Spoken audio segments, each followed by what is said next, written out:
सगळ्या फॉर्मॅटमध्ये बसणारी फार रेअर लोक आहेत नाना पाटेकरांसारखे. तिथे सगळ्याच फॉर्मॅटमध्ये चपकलमध्ये बसतात. पण हे फार कष्टाचं काम आहे. ते फॉर्मॅट विसरायचं आणि नवीन फॉर्मॅटमध्ये घुसायचं.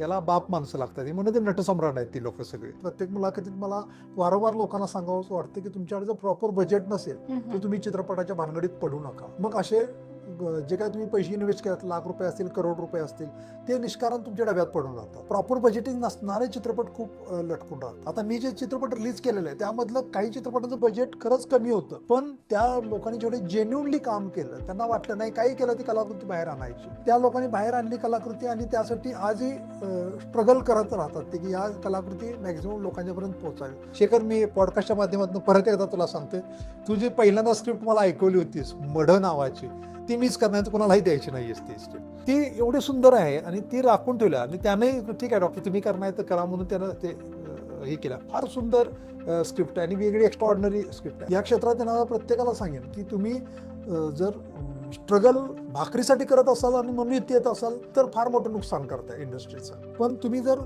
कलेसाठी स्ट्रगल करत असाल तर तुमच्यासारखे ग्रेट लोक कोणच नाही. आणि भाकरीसाठी स्ट्रगल करणाऱ्या लोकांनी येऊ नये अशातला भाग नाही, पण कलेचं नुकसान प्रचंड हे लोक करून जातात.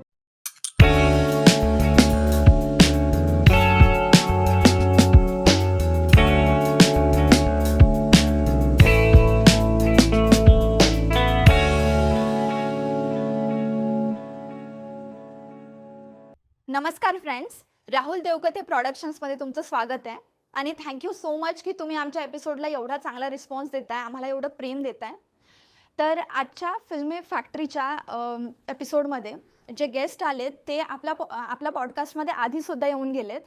आपण त्यांना आधी भेटलो आहे. तर आज आपण त्यांच्यासोबत चर्चा करणार आहोत त्यांच्या येणाऱ्या नवीन चित्रपटाबद्दल, रुबाबबद्दल. आणि त्याचसोबत सरांबद्दल इंटरेस्टिंग फॅक्ट हे आहे की ते प्रोड्युसरसुद्धा आहेत, ॲक्टरसुद्धा आहेत, रायटरसुद्धा आहेत. आणि याआधी जो आपण पॉडकास्ट केला त्यामध्ये आपण याबद्दल बरंच काही कव्हर केलं आहे की त्यांनी साऊथ फिल्मला सुद्धा फायनान्स दिला आहे. तर त्या एपिसोडची लिंक मी खाली डिस्क्रिप्शन बॉक्समध्ये दिली आहे, तो सुद्धा तुम्ही नक्की बघा. तर सर, मी तो पॉडकास्ट बघून आली आहे ज्यामध्ये राहुलनी तो होस्ट केला आणि तुम्ही त्याबद्दल म्हणजे बोललायत. तर सर, मला सगळ्यात आधी हे विचारायचं आहे की तुम्ही प्रोफेशननी बाय प्रोफेशन डॉक्टर आहात आणि त्यासोबत तुम्ही हे सगळं सुद्धा मॅनेज करता. तर डॉक्टर आणि फिल्म करिअर म्हणजे फिल्म इंडस्ट्री हे दोन्हीसुद्धा टाईम कन्झ्युमिंग आहेत. तर तुम्ही हे दोन्ही कसं मॅनेज करता? ॲक्च्युली फिल्म लॅनी माझ्यासाठी टाईम कन्झ्युमिंग नाही आहे. भले त्यात वेळ जात असेल तर तुम्हाला पूर्ण वेळ इंटरेस्टिंग फॅक्टर आहे माझ्यासाठी तो. आणि राहिला वैद्यकीय व्यवसायाचा भाग, तर ते अर्निंग सोर्स होतं माझं मन रमत नव्हतं फ्रँकली स्पीकिंग. म्हणजे मी बऱ्याच लोकांना सांगतो की तुम्ही मनाच्या विरोधात काम करू नका. मी 20 वर्ष मनाच्या विरोधात म्हणजे काम केलं. फक्त पैसे मिळायचे, मन रमायचं.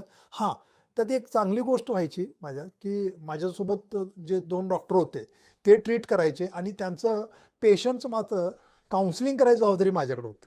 त्यामुळे तसा माझ्या ह्यानं तो आनंदाचा भाग होता.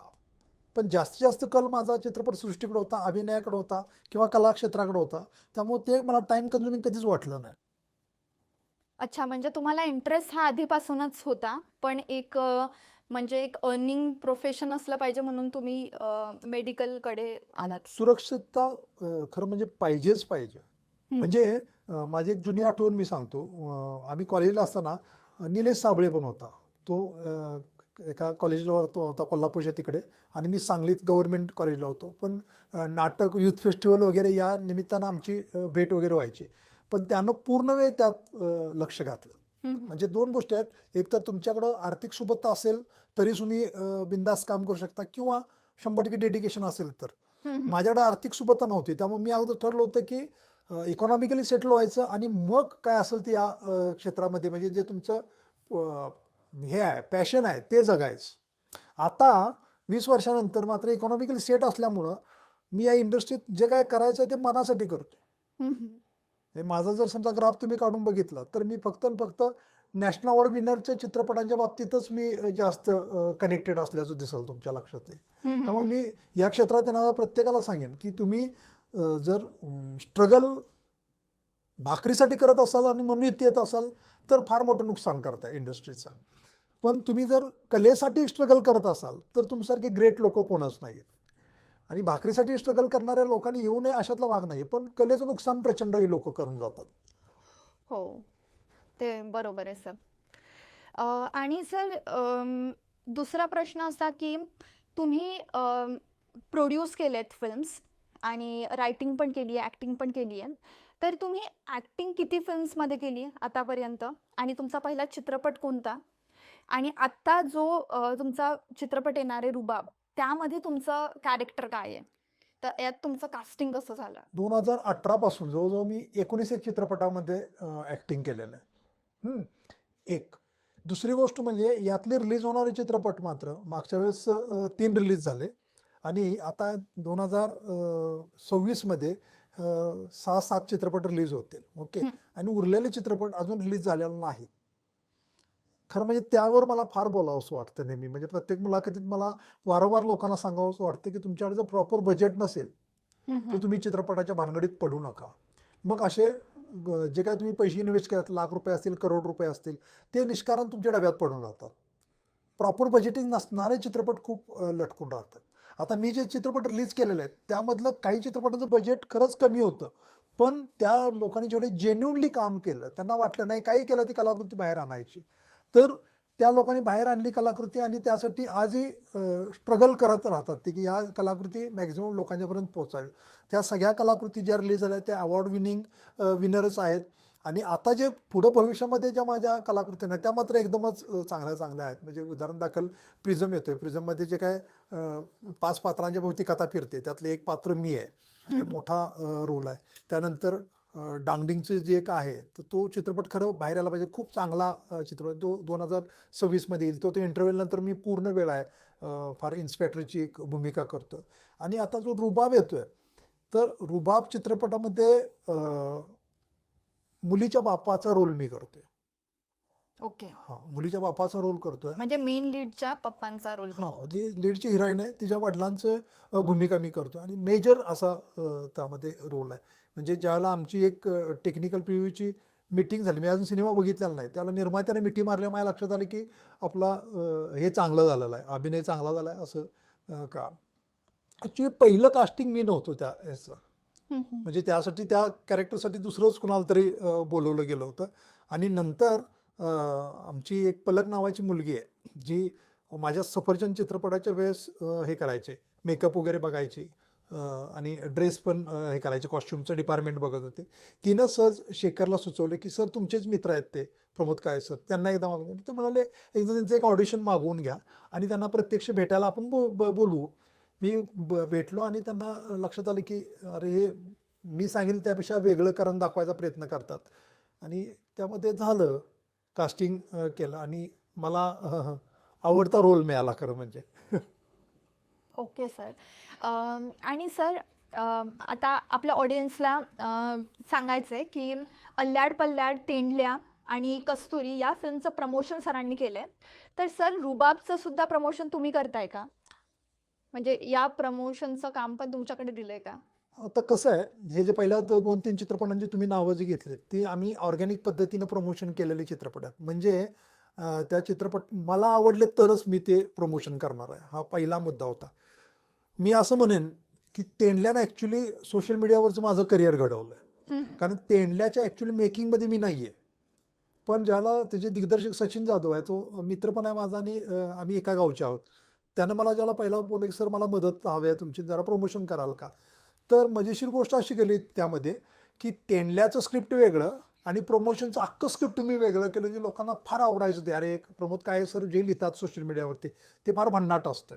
हां, ते एक अटॅचमेंट राहत गेली आणि एक चांगलंपणा त्यातनं निघत आला. माझ्याही लेखनाचा तो भाग होता. आणि त्यानंतर मग मला कस्तुरी पण जो विनोद कांबळे आहे तो पण मला सर तुम्ही ते चांगलं करताय, आमचं त्याचं प्रमोशन करा. आता मुद्दा आला हा रुबाबचा. रुबाब मुळात बिग बजेट मूव्ही आहे. दुसरी गोष्ट म्हणजे झी टॉकीज सारखे प्लॅटफॉर्म त्याला प्रेझेंट करायला लागले आणि झी टॉकीज असेल, झी असेल, त्यांचे प्रमोशनचे काही स्ट्रॅटेजी ठरलेले असतात, मोठ्या प्रमाणात ठरलेले असतात आणि ते सांगेल त्या पद्धतीने आम्हाला जावं लागतं. पण आता कसं झालंय, आम्ही ज्या जिल्ह्यामध्ये राहतो त्यामध्ये आमचं एक भावनिक वाक्य असतं, आपल्या भावासाठी काय पण. हम्म. तर शेखर रणकांबे आमचा भाऊ आहे आणि मग भले झीची स्ट्रॅटेजी एक वेगळी असेल, पण आम्ही ग्रासरूट लेवलला तिचं प्रमोशन सुरू केलंय. आणि जेवढे काय सण झाले त्या सगळ्या सणामध्ये जेवढे जे सेलिब्रेशन्स असतात ते सगळे घरोघरी जाऊन आम्ही केले ते केले. दुसरी गोष्ट म्हणजे काय वेगवेगळ्या स्पर्धा असतील, जत्रा असतील, उरूस असतील. आता नोव्हेंबर महिन्यामध्ये उरूस आमच्याकडे खूप असतात. त्या सगळीकडे प्रमोशन केलं आणि मॅन टू मॅन अक्षरशः एका एका माणसाला जाऊन रुबाबविषयी सांगितले आम्ही. एक दुसरी गोष्ट म्हणजे अशी काही लोक रुबाबशी निगडीत होती की नाही शेखरसाठी आपण काही करू. त्यांनी आपल्या ऑफिसमध्ये असेल, ते कुठे फिरायला गेलं तर मी मध्ये इंडोनेशियाला फिरायला गेलो होतो, जकार्ता, बाली वगैरे इकडं मी फिरायला गेलो होतो. तर तिकडचे सगळे व्हिडिओ माझे जर तुम्ही बघितले तर मी तिथं सगळ्या चित्रपटाचं प्रमोशन करत होते. मुद्दा एवढाच होता त्यातला की चित्रपटाचं बालीमध्ये कोण बघेल, जकार्तामध्ये मराठी चित्रपट कोण बघेल हे माहीत नाही. पण माझी भावनिक अटॅचमेंट आहे की मला त्या भूमीवरती जाऊन सुद्धा रुबाबचं पोस्टर झळकवायचं. ही जे भावनिक अटॅचमेंट आहे हे सांगली जिल्ह्यात, कोल्हापूर, सातारा जिल्ह्यातल्या जेवढे शेखर रणखांबेला ओळखतात त्या सगळ्यांची ती अटॅचमेंट आहे. आणि त्यांनी आपापल्या लेवलला मॅन टू मॅन, अक्षरशः मॅन टू मॅन हे खरं फार कष्टाचं हास्यास्पद काम आहे. कसं प्रत्येकाला जाऊन कसं सांगायचं, सगळ्यांच्या कानात सांगायचं का रुबाब येणार, रुबाब येणार. पण आम्ही ते केलं. आता सुद्धा राज्यनाट्य स्पर्धा चालू आहेत. जिथं जिथं राज्यनाट्य स्पर्धा चालू आहेत, ज्या ज्या जिल्ह्या लेवलला, त्या त्या तिथं तिथं पोरांनी जाऊन ते रुबाबचं पोस्टर रिलीज केलं. डेट सांगितलं. ॲक्च्युली पुढचं अजून बऱ्याच गोष्टी यायच्या राहिल्यात. म्हणजे त्यामध्ये ॲक्टर्स कोण आहेत हे रिव्हील झालेलं नाही आहे किंवा त्याचं टेलर, टीजर, गाणी काहीच आलेलं नाही आहे. पण फक्त डेट घेऊन आम्ही सगळीकडे फिरायला लागलो. अक्षरशः म्हणजे सगळ्यांना पिंजून काढले आम्ही या 2-3 महिन्यात. जेव्हा आम्हाला जीनं सांगितलं ठीक आहे आम्ही हा सिनेमा या तारखेला रिलीज करतोय, आम्ही सुरूच केला ऑर्गॅनिक पद्धतीनं त्याचं प्रमोशन. तर सर हा जो तुम्ही शब्द वापरताय की ऑर्गॅनिक पद्धतीने प्रमोशन, तर हे जे प्रमोशन आहे हे तुम्ही फक्त अशा चित्रपटांचं करता की जे तुम्हाला कॉन्टेंट वाईज चांगले वाटत आहेत आणि तुम्हाला आवडत आहेत म्हणून तुम्ही त्याचं प्रमोशन करताय, की तुम्ही नॉर्मली पण म्हणजे जे फिल्म रिलीज होतात त्यांचं पण प्रमोशन घेता, म्हणजे करण्यासाठी त्याचं पण डिस्ट्रीब्युशन करता? आता तुम्ही ठरवा मी प्रमोशन करतोय का डिमोशन करतोय चित्रपटाचं. पहिली गोष्ट मुळात मी जी वैयक्तिक पातळीची चळवळ चालवतो ती की दर्जेदार सिनेमे मराठी चित्रपटसृष्टीमध्ये तयार व्हावेत. भले माझा आवाज कदाचित मोठा नसेल पण माझ्या आवाक्यात जेवढी लोक आहेत त्या सगळ्यांना मी सांगत राहतो की हा सिनेमा बघा किंवा बघू नका. हां, मग ती 1,00,000 लोक आहेत, 10,00,000 10 सुद्धा लोक आहेत.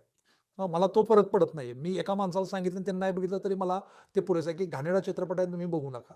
ओके, जे जे चांगले चित्रपट आहेत त्यासाठी लोकांनी माझ्याकडे अप्रोच व्हावं असं काय नाही. मला वाटतं हा सिनेमा चांगला बनायला लागला आहे आणि ते पोरगं स्ट्रगल करून या टप्प्यापर्यंत आलेला आहे, तर मी मनानं ते प्रमोशन करत राहतो ते राहतो. दुसरी गोष्ट आता नुकताच एक सिनेमा रिलीज झाला होता, मी नाव सांगणार नाही, आमच्या जवळचे संबंधित लोक आहेत ते. तर त्यांचा एक सिनेमा आला आणि तो मला अजिबात आवडला नाही. एक तर बिग बजेट सिनेमा, दिग्दर्शकाचं नाव बिग बजेट, हे होतं, मोठं होतं आणि अशा माणसानं जो सिनेमा बनवला तो एकदम रद्दड सिनेमा बनला. ठीक आहे, मी असं समजतो की मेकिंगमध्ये काही वेळेस प्लस मायनस 19-20 होऊ शकतं आणि गंडू शकतो सिनेमा, हे मला मान्यच आहे, त्याच्या मागे कष्ट आहेत. पण ज्याला तुमची कथा लेवलला जर सिनेमा गणला असेल आणि तो जर तुम्ही बनवत असाल पुढं, तर मात्र ते मला माझ्यासारख्याला न आवडणारी गोष्ट. कारण कथा गणली आहे हे तुम्हाला स्पष्टपणे दिसतं. पहिल्यांदा कागदावर सिनेमा दिसतोय, तोच गणला आहे हे लक्षात येतं. तरी तुम्ही त्याचं हे करत असाल, सिनेमा पुढं कॅरी फॉरवर्ड करत असाल, तर ते सगळ्यात वाईट आहे. त्याच्याबद्दल मी एक पोस्ट टाकल्यानंतर मला प्रोडक्शन हाऊसकडून फोन आला की सर तुमची ती पोस्ट तेवढी रिमूव्ह करा, सरांना आवडलेलं नाही. हां हां. मी म्हटलं मला काय म्हणताय तुम्ही? ते म्हटले सरच म्हणतो. मग ज्या सरांना आवडलेला नाही सिनेमा, मग सिनेमा का रिमूव्ह करत नाही तुम्ही थिएटरमधून? राहिला प्रश्न, ते माझ्यापेक्षा फार दिग्गज आहेत, बरीच वर्ष फिल्म इंडस्ट्रीमध्ये आहेत. त्यांना ॲक्च्युली फार लोक फॉलो करतील ना. त्यांनी सांगितलं सिनेमा बघतीलच लोक जाऊन. मला कोण बघणार आहे? मला कोण ऐकणार आहे? मग तुम्ही का मला सांगताय हे करा म्हणून? आणि म्हटलं वैयक्तिक लेवलला तू सांग मला, तुला सिनेमा आवडला का तो? सर म्हटलं मी प्रोडक्शनचा माणूस आहे, मी कसं याच्यावर कमेंट करू? तू कमेंट करत नाहीस हेच कमेंट आहे म्हटलं त्यातल्या. असे सिनेमा म्हणजे तुम्ही एकतर ते नको तिसली कथा ऐकून त्या निर्मात्याला डुबवलेला आहे, बरोबर, आणि नंतर तुम्ही त्या निर्मात्याचे पैसे मिळवून देण्यासाठी प्रेक्षकांच्या खिशावर दरोडा टाकणार, हे न पटण्यासारखं आहे ना. मी प्रमोशन कुठल्या चित्रपटाचं करेन जे चित्रपट चांगले आहेत ते ते चांगले आहेत. मी तुला सांगतो, मी परवा ड्यूड नावाचा सिनेमा बघत होते. ऍक्च्युली मी लव्ह स्टोरी फारशा बघायच्या भानगडीत पडत नाही. आणि तो जो हिरो आहे तो बघितल्याच मला लक्षात आलं की अरे कसला रे हिरो घेतलाय हा, म्हणजे फ्रेम पण सुंदर दिसणं गरजेचं आहे. म्हणून कसलाय म्हणून ते मोबाईल बंद करण्यासाठी मी ज्याला हात त्याला लावला तो मला लक्षात आलं की तो अभिनय ज्या पद्धतीने करायला लागलाय, मी तो 3 वेळा सिनेमा बघितला. रिजनल सिनेमा आहे आणि एवढा उत्कृष्ट आणि लव्ह स्टोरी एवढ्या चांगल्या पद्धतीनं आपण टॉवेल भिजवून परत पिळतो ना, हा हा जेवढ्या ट्विस्ट येतात तेवढ्या ट्विस्ट त्या सिनेमाला आहेत. प्रत्येक सीनला ट्विस्ट मारत मग तो रिजनल सिनेमा आहे. बरोबर. मग ही कलाकृती मराठीत काय येऊ शकत नाही. एवढे कष्ट आपण मराठीत काय घेऊ शकत नाही. आणि कष्ट तुमचे कथेवरती असतील तरच मजा आहे. नाहीतर काय मजाच नाही ना त्या ह्याची. बरोबर. ते आपण कष्ट जर घेत नसतो तर आपल्याला अधिकार नाही प्रेक्षकांना सिनेमा दाखवायचा आहे. हम्म. बरोबर ना? बरोबर. अ, तर सरांबद्दल स्पेशल गोष्ट सांगायची झाली तर ही की सर फक्त कॉन्टेंट ओरिएंटेड फिल्म बनल्या नाही पाहिजे तर त्या जास्तीत जास्त लोकांपर्यंत पोहोचल्या पाहिजे यासाठी सुद्धा काम करतात. तर अक्षर मानव नावाची संस्था आहे, त्याचे सर अध्यक्ष आहेत आणि ती कंपनी डिस्ट्रीब्युशन करते चांगल्या फिल्म्सचं. तर सर मला हे विचारायचं आहे की तुम्ही बऱ्याचशा फॉर्मॅटमध्ये काम केलं आहे. फिल्म्स झाले, टी व्ही सिरियल्स झाल्या, शॉर्ट फिल्म्स झाले आणि थिएटरमध्ये सुद्धा काम केलं आहे. तर तुम्हाला यातलं कम्फर्टेबल मीडियम कोणतं वाटतं? म्हणजे तुम्ही कम्फर्टेबली कशात काम करू इच्छिता किंवा सगळे मीडियम तुम्हाला म्हणजे आवडतील काम करायला? मनोरंजनच करतोय ना. हो. फॉर्मॅटचं काही हे नाहीये. म्हणजे समजा तुम्ही चित्रपटात काम केलं आणि तुमचं काम बोगस झालं, लोकांचं मनोरंजन झालं नाही, तर त्याला काय करायचं त्या फॉर्मॅटला किंवा त्या प्लॅटफॉर्मला? हम्म. मनोरंजन हा मुद्दा आहे ना त्यातला सगळ्यात महत्वाचा. आणि सर मनोरंजनासोबत हा सुद्धा मुद्दा असतो की जेव्हा आपण ॲज अन ॲक्टर काम करतोय किंवा प्रमोशन सुद्धा करतो एखाद्या फिल्मचं किंवा सिरियलचं पण असेल, तर त्याचं म्हणजे स्ट्रक्चर बदलतं. जसं आता चित्रपटात काम करायचं झालं त्याचं एक शेड्यूल ठरलेलं असतं. पण सिरियलमध्ये जेव्हा काम करतो ते बऱ्याच ॲक्टर्सला हेक्टिक होतं.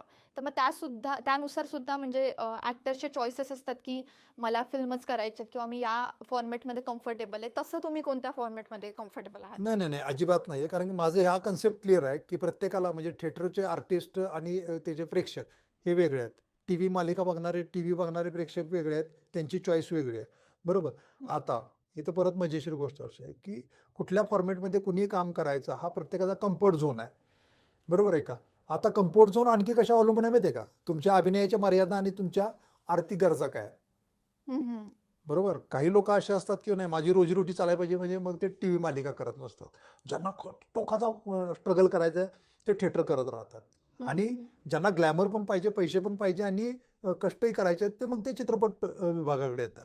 प्रत्येकाचा आपापला कम्फर्ट झोन आहे. माझं काय, माझं मी सांगितलं माझा कम्फर्ट झोन आहे, मला स्वतःचं पॅशन जपणं हा माझा कम्फर्ट झोन आहे. मग ते फॉर्मॅट कुठला आहे मला त्याशी काही घेणं देणं नाहीये. हा भाग वेगळा, की मला सगळ्यात जास्त इंटरेस्ट आहे लोकांच्या पाठीशी करायचं. म्हणजे मी ज्याला चित्रपटात नाटकात काम करायचा विचार केला त्याला मला एकाने सांगितलं की यासाठी तुमचा रोलच नाहीये. मग म्हटलं माझा काय रोल आहे? तर निर्माता म्हणून तुमचा रोल आहे. हां, ठीक आहे. मग मी निर्मिती केली. चित्रपट माझा एक तर चित्रपट मी सफरचंदचं उदाहरण सांगतोय, की त्यासाठी ॲक्चुअली त्यातला जो बाप होता, तो बाप मी होतो. पण माझ्यापेक्षा चांगलं काम करणारे आमचे जे विजय पवार आहेत, ते मला लक्षात आलं, अरे माझ्यापेक्षा चांगला शोभून जातो. ते का शोभून जातो याची कारणं मला तयार होते. मी त्यातनं हे केलं, फीडबॅक घेतला त्यातून, की नाही आपल्याला नाही ते करायचं. म्हणजे भले मला ते आवडलं, पण तिथं शोभतंय की नाही हे पण बघणं फार गरजेचं आहे. तुमचा कम्फर्ट झोन बनण्यापेक्षा प्रेक्षकांना तुम्हाला कुठल्या फॉर्मॅटमध्ये बघायला आवडेल, हे पण ठरलेलं आहे ना. आणि ते त्यांना आवडलं तर ते तुम्ही द्या. नाहीतर तुम्हाला आवडते, तुमचा कम्फर्ट झोन आहे, तुम्हाला इकॉनॉमिकल स्टॅबिलिटी मिळते, म्हणून तुम्ही कोणाच्या उरावर नका बसू ना. हां. मनोरंजनावर प्रेम करायला पाहिजे ना तुम्ही. हो. मनोरंजनावर तुम्ही प्रेम करत नसाल, माहिती आहे का, मी एक डॉक्टर म्हणून असं सांगेन, की तुम्ही एवढं जरी दुःख दिलं लोकांना, तरी ते वाईटच आहे. ते नका देऊ. तुमची भूमिका ठीक आहे, भूमिका गंडू शकते, पण भूमिका निवडायला चुकत असाल तर सगळ्यात वाईट आहे ना. हो. दिग्दर्शकाने तुमच्याकडनं ते योग्य पद्धतीने नाही काढून घेतलं तर गंडू शकते किंवा तुम्हाला ॲक्च्युअली ती भूमिका नाही समजली तर गंडू शकते. पण ती भूमिका पहिल्यांदाच निवडतानाच तुम्ही जर हे म्हणजे मला जर समजा कोणी सांगितलं किंवा एका क्लार्कची भूमिका करायची आहे, जे ढेरपोट्या वगैरे आहेत, मी त्यात जाईन का? नाही, मित्रासाठी पण करू शकत नाही आणि प्रेक्षकांना पण अन्याय करू शकत नाही मी ते करून. असं असं आहे ते. तसं आत्ता तुम्ही जे बोललात, की अ, अ, म्हणजे भूमिका गणली तरी चालेल, पण त्याची निवड एकदम बरोबर आणि योग्य असायला हवी.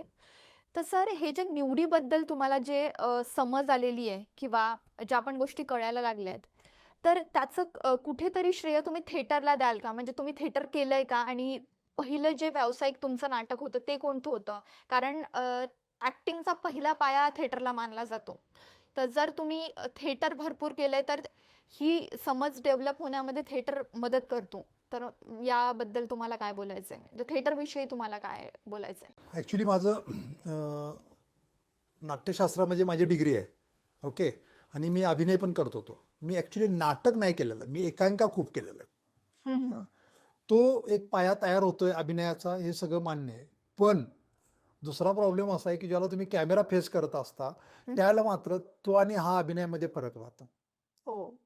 कट कट कट मधला अभिनय करणं वेगळं आणि फ्लो मधला अभिनय करणं वेगळं. हं. आता स्टेजवर आलाय की 20/30 तुम्हाला प्लॅटफॉर्म मिळून जाते, त्याच्यावरती सहज अभिनय करणं गोष्ट वेगळी आहे आणि ती अवघड जरी असली तरी ती सोपी पण आहे. पण इथं तसा नाहीये. म्हणजे इथं कट म्हणून सांगितलं की तिथनं त्यानंतर तो टेम्पो कंटिन्यू करणं ही सगळ्यात अवघड गोष्ट. अवघड आहे. हो. एवढं ते सोपंच नाहीये. म्हणजे तुमचं रडणं पुढच्या सीनमध्ये उदाहरण दाखल की तुला आता सोडत नाही. हं, हं. हं, हं. अरे ह्या अँगलमधून घ्या, तो इथं असतो, तुला आता सोडत नाही. हा तिकडे कुठं तुझा? तो लक्षात ठेवून करायला पाहिजे ना. नाटकात तसं होत नाही. नाटकात जरा प्लस मायनस झालं तरी चालतं. आणखी एक गोष्ट आहे, की एक फार मोठा आर्टिस्ट आहे मराठी चित्रपटसृष्टीतला, की ज्याला बालकलाकार म्हणतात आज लोक. कारण काय झालं, लहानपणापासून ते ऍक्टिंग करतात. भले ते आज दिग्गज आहेत, पण त्यांच्या ह्याच्यात कुठेतरी शाडो जाणवते की ते बालकलाकारचं म्हणजे एकानं सांगितलं मला, "अरे ते बालकलाकार असणार आहेत बरं का." आणि ते खरं होतं की बाबा ते लहानपणापासून ऍक्टिंग करतात. हं, हं. म्हणजे तुमच्यात काही जडणघडण त्यावेळची घडली तर वयानुसार मॅच्युरिटी आला पाहिजे तुमच्या अभिनयामध्ये पण. हं, हं, हं. नाहीतर नाही तसं होत. हो. आणि मग मी हा परत मी मगाशी सांगितलं तसं की तुम्ही त्या प्लॅटफॉर्मनुसार त्या फॉर्मॅटनुसार ते फरक करावाच लागतो. हं. नाटकामधले बऱ्याच वेळा चित्रपटात गांडतात आणि चित्रपटामधले नाटकात गांडतात. हं, हं, हं. असं खूप वेळा होतं. टीव्ही सिरियल जे करतात, स्किट वगैरे करतात ना, हं, हं. तर त्यांचा अभिनय परत नव्यानं बघू वाटत नाही आपल्याला. आपल्याला उदाहरण द्यायचे नाहीयेत. पण तुम्ही बघितलं, अरे ह्यांचं फिल्म आलं, ह्या मालिकेतली हे आहे. तर अभिनयाच्या बाबतीत जे जाणवतं, की अरे नाही, हे परत इथं मालिकाच करतोय, अरे हा इथं नाटकच करतोय. हं, हं. असं जाणवत राहतं. सगळ्या फॉर्मॅटमध्ये बसणारी फार रेअर लोक आहेत, नाना पाटेकरांसारखे.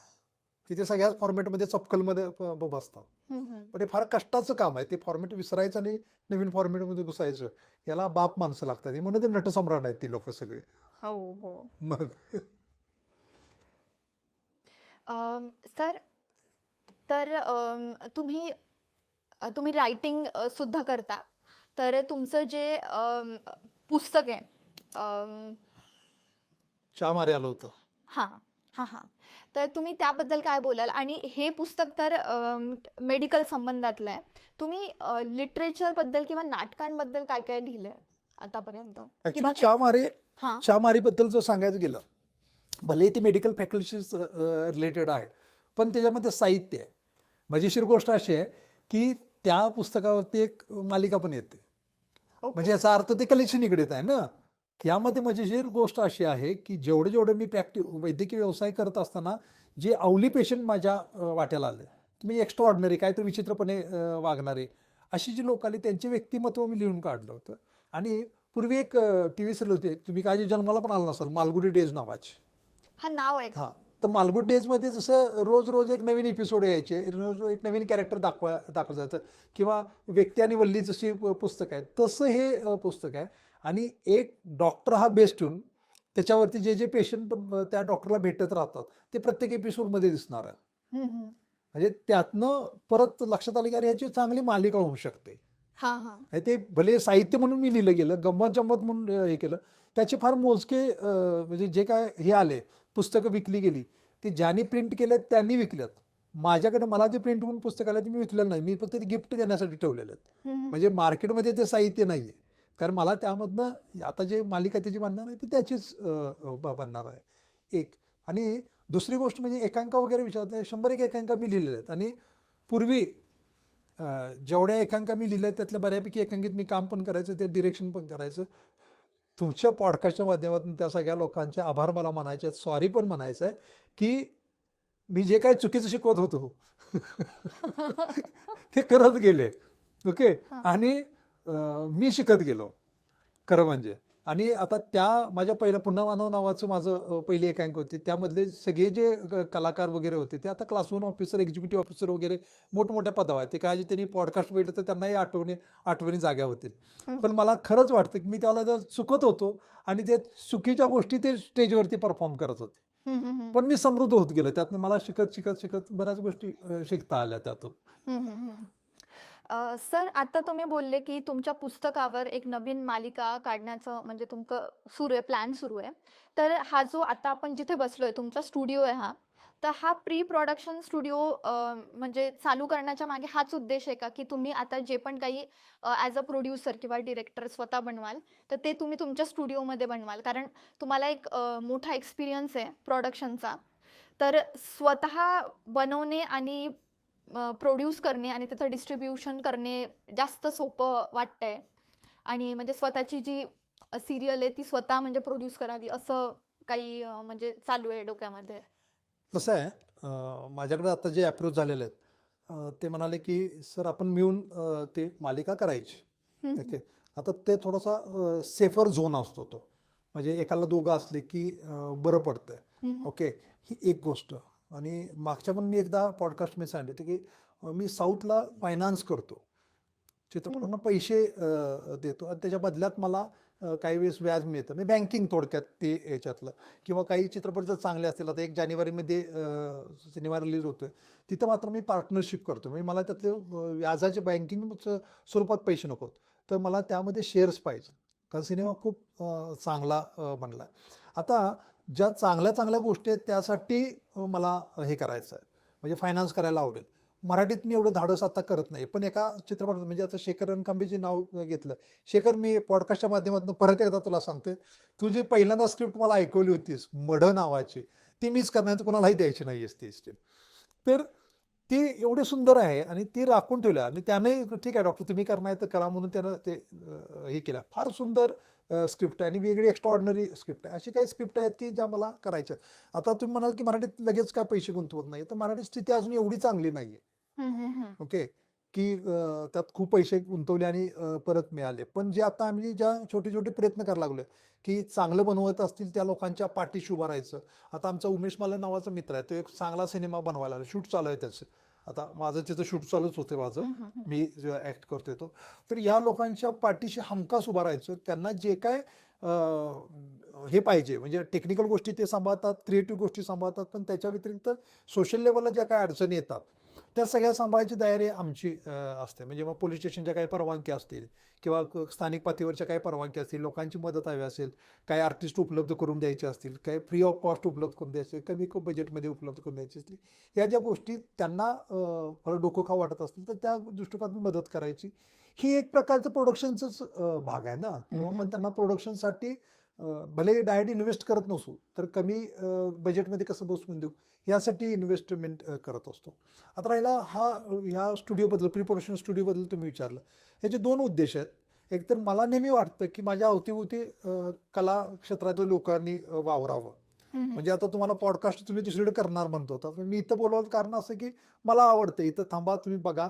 ह्याचं पॉडकास्ट समजा कुणी आणि बघितलं तर त्यांनाही वाटलं की अरे हा निसर्गाच्या सानिध्यातला स्टुडिओ आहे आणि त्यांनाही त्यातनं प्रेरणा मिळाली की आपल्याला इथं जाऊनच करायचं आहे. तर त्यांनी यावं बिंदास. इथं काही खर्च नाही, काही नाही. म्हणजे आपण इथं आता 10-15 लोकांची राहण्याची वगैरे झोपण्याची व्यवस्था आहे. आपण त्यांच्याकडनं ₹50 फक्त घेतोय. म्हणजे तुम्ही महाराष्ट्राच्या कुठल्याही टोकातून या, इथं राहा. फक्त ₹50 इथं तुमची राहण्याची व्यवस्था होते. म्हणजे लॉजला वगैरे राहण्यापेक्षा इथं तुम्ही राहा, गप्पा-टप्पा. फक्त फालतू गोष्ट नाही. इथं जे काही चर्चा होतील, म्हणजे जर 4थं महायुद्ध झालं, 3रं नाही, 4थं महायुद्ध झालं तर ते कथेच्या बाबतीत, कलेच्या बाबतीतच व्हायला पाहिजे. ते इथंच करा, ते युद्ध सगळं.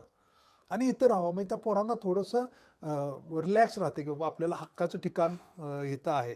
आणि त्याच्या अर्थानं मी प्री प्रोडक्शनचा स्टुडिओ म्हणजे तुम्ही तर आता चालूच आहे बाहेर काम, प्री प्रोडक्शनचं काम चालूच आहे. तर इथं या पोरांनी बिंदास वावरावं.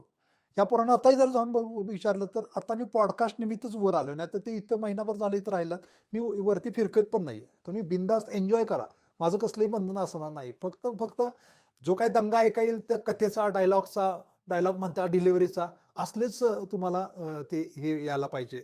आणि ते एक चांगले वाईब्स मग पसरतात कलेच्या दृष्टिकोनातून.